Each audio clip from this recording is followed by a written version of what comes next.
What's going on, LEGO fans? Welcome back. Alex here along with Josh, and Jimmy's around here somewhere as well. It's Saturday. We're hanging out at home because Mommy's working, and when Dad's in charge, we come down and we play in the city. So just kind of follow up on some suggestions that I've received several times about underneath my city, on getting some lights underneath to kind of light it up. Because it's so dark, right? And I do want to start putting stuff down there, but before I do want to make sure that I get some lighting in there. And after a little bit of research and a tiny bit of shopping, I think I've come out with a good solution with some LED strips. So Josh is back there. He's going to plug in these LEDs. So go ahead and do that, Josh. And let's see what this looks like. Very nice. I like it. So first off, they're very bright. These are, I think they're called LE lighting strips, and they're over 16 feet long. Just one strip. It's like $8, and there's, I think, 300 individual LEDs on this. I just bought one strip just to test it out, and as you can see, I've got it starting right where Joshua is, and it goes all along here. And I love this part right here. So if I kind of down a little bit, you can kind of see all the trains that are usually just dark. When I turned this on, first off, when I looked at the Maersk train, I realized something. My trains are dusty, so I had to get the Swiffer out and dust them a little bit, because those LEDs really reveal the dust. And of course, the LED continues. The strip goes all the way over to where that tunnel ends, where these supercars are underneath the table. Here I am at the end of the strand, and you can kind of see how the LEDs are set up on this strip. The strip itself has adhesive on it, so it's just a big sticker. So you can take that off. I didn't want to do that because I knew it wouldn't stick to the felt very well. So all along I actually stapled it. No, I didn't staple the strand, I just stapled around it so that it wouldn't actually come off. So here's I don't know if you can see that very well or not, but there's that final staple there that goes around it, so it's not actually going through the strip itself. Of course, this is the end of it right here, and as you can see, they give you some hardware here to actually continue the strand should you add another strand to it. You will need a 12-volt power adapter that is sold separately, but that's also relatively inexpensive as well. And like I said, 300 of these individual LEDs on a single strand, and this reached quite far.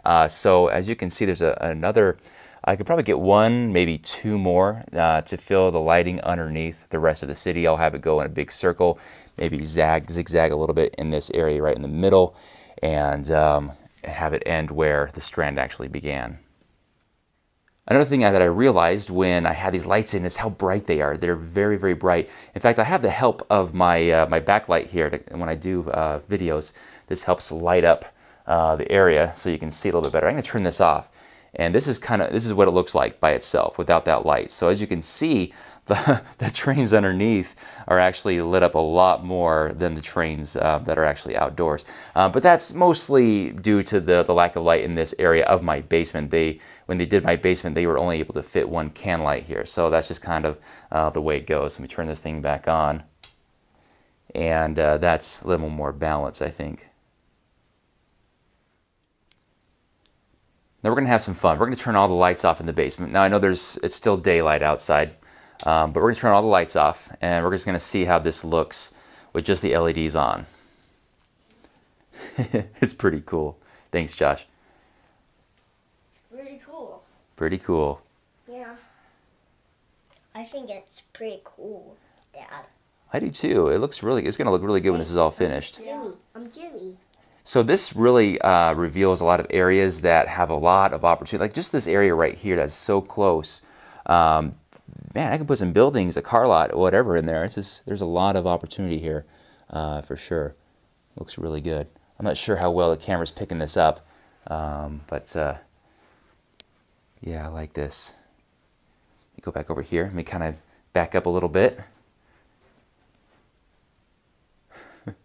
Very bright. Okay, go ahead and turn it back on, Josh. Thank you.